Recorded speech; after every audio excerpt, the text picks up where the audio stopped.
एक बोरी गेहूं। प्रतापनगर एक बहुत ही संपन्न राज्य था। वहां के राजा बहुत ही प्रतापी थे और प्रजा का पूरा ख्याल रखते थे।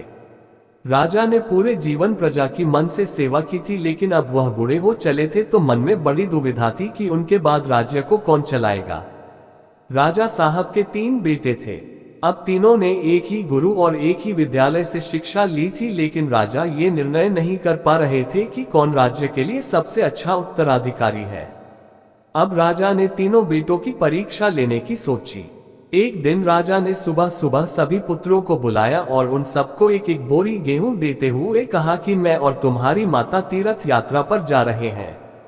हमें वापस आने में 1 वर्ष से भी ज्यादा लग सकता है। तुम तीनों की ये जिम्मेदारी है कि अपने हिस्से के गेहूं को संभाल के रखना, और जब मैं वापस लौटूं तो तुमको ये गेहूं की बोरी वापस लौटानी है। ऐसा कहकर राजा और रानी तीर्थ यात्रा पर चल दिए। सबसे बड़े बेटे से सोचा, ये गेहूं की बोरी पिताजी को वापस लौटानी है तो इसे मैं तिजोरी में बंद कर देता हूं। जब पिताजी आएंगे तो वापस दे दूंगा। यही सोचकर उसने गेहूं की बोरी तिजोरी में रखवा दी ताकि एक दाना भी इधर उधर ना हो। दूसरे बेटे से सोचा कि तिजोरी में तो गेहूं सड़ जाएंगे, मैं इन गेहूं को खेत में डलवा देता हूं, जिससे गेहूं की अच्छी फसल होगी और पिताजी को एक बोरी की बजाय कई बोरी गेहूं दे सकूंगा। अब उसने ना गेहूं के लिए अच्छा खेत देखा और ना ही अच्छी उपजाऊ जमीन देखी और ना ही खेत की घास फूस को साफ कराया। बस ऐसे ही एक बंजर जमीन पर गेहूं डलवा दिए और कभी उनकी देखभाल करने नहीं आया। उसे लगा कि अब अपने आप फसल आ जाएगी। तीसरा बेटा ज्यादा समझदार था। उसने अपने मित्र के साथ मिलकर एक अच्छा खेत देखा जो बहुत उपजाऊ था, फिर उसकी मिट्टी बदलवाए, वहां घास फूस की सफाई कराए और फिर विधिनुसार गेहूं के दाने खेत में बो दिए। पूरी लगन और मेहनत से खेत की हिफाजत की, समय पर खाद पानी सब कुछ दिया। साल भर बाद पहली फसल आई, उसने फिर से उसे बोया, फिर और अन्न उपजा। खेत खलिहान लहलहाने लगा। राजा यही कोई 3 वर्ष बाद वापस आया। तीनों पुत्रों को देखकर बड़ी प्रसन्नता हुई, साथ ही मन में इच्छा थी ये जानने की कि बेटों ने गेहूं के साथ क्या किया।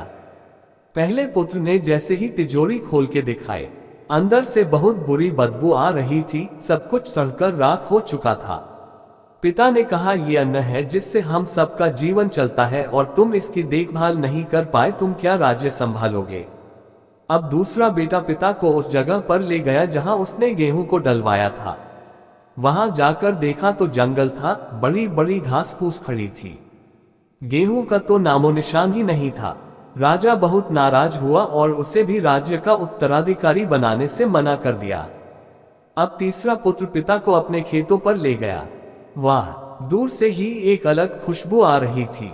गेहूं की फसल लहलहा रही थी, चारों तरफ हरियाली और जीवन था, और उस खेत से 50 बोरी से भी ज्यादा गेहूं उत्पन्न हो चुका था और आज भी खेत में फिर से फसल खड़ी थी। राजा का मन देखकर बहुत प्रसन्न हुआ और राजा ने तीसरे बेटे को अपने राज्य का उत्तराधिकारी बनाने का निर्णय लिया। दोस्तों, उस राजा की तरह भगवान ने भी हमें कुछ गेहूं संभाल के रखने को दिए हैं। वो गेहूं है हमारा जीवन, जिसे हम बेकार के कामों में नष्ट कर देते हैं। ईश्वर ने जीवन दिया कि दुनिया का विकास करना, अपने ज्ञान को बढ़ाना और उसे बांटना, लेकिन हम अज्ञानी लोग इस जीवन को सड़ा देते हैं और अंत समय जब ईश्वर पूछता है कि जीवन में क्या किया, तो जवाब होता है शून्य, कुछ नहीं। अपने मन की जमीन को साफ करिए, उसमें जो घास फूस है वो हटाइए, मन में जो ईर्ष्या, गुस्सा और व्यसनों को हटाइए और अच्छाई के बीच बोइए, फिर ईश्वर आपसे बेहद खुश होंगे।